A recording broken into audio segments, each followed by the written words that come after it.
আজ আমি আমার গ্রামের বাড়ি ঝিনাইদহ জেলার হরিণাকুণ্ডু থানার ভায়না গ্রামে এসেছি।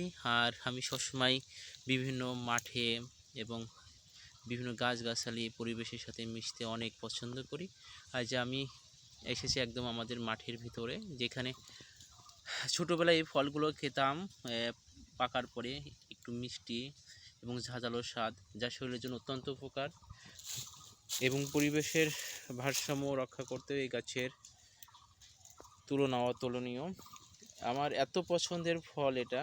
ছোটোবেলায় সবাই মিলে যখন আসতাম 90 দশকে, সবাই প্রতিযোগিতা করে এই ফলগুলো ছিঁড়ে খেতাম।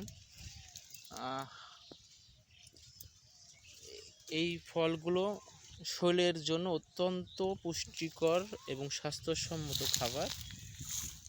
এটাকে বলা হয় অ্যান্টিঅক্সিডেন্ট বা অ্যান্টিবায়োটিকের মতো কাজ করে শরীরে, রোগ প্রতিরোধ ক্ষমতা বাড়ায়, হাড়কে মজবুত করে। দেখেন কত সুন্দর। আসলে গ্রামে না আসলে এই ফলগুলো আপনি দেখতেন না। আমার এত পছন্দের এইগুলো,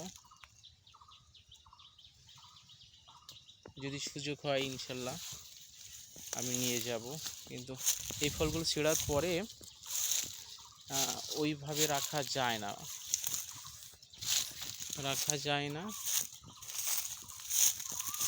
যার কারণে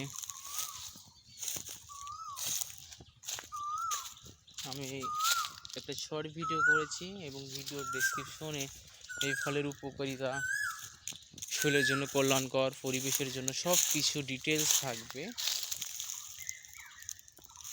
আপনারা অবশ্যই ভিডিওটা দেখবেন।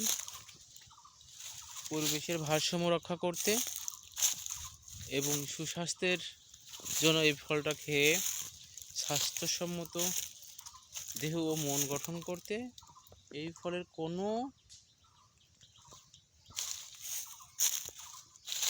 সমকক্ষ খুব কম ফলই আছে, যা তুলনাবিহীন।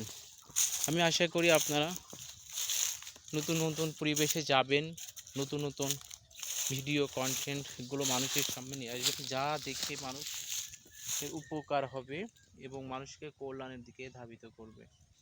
আশা করি আমার সাথেই থাকবেন আর নতুন নতুন ভিডিও পেতে আমার পেজটাকে লাইক দিবেন। আল্লাহ হাফেজ।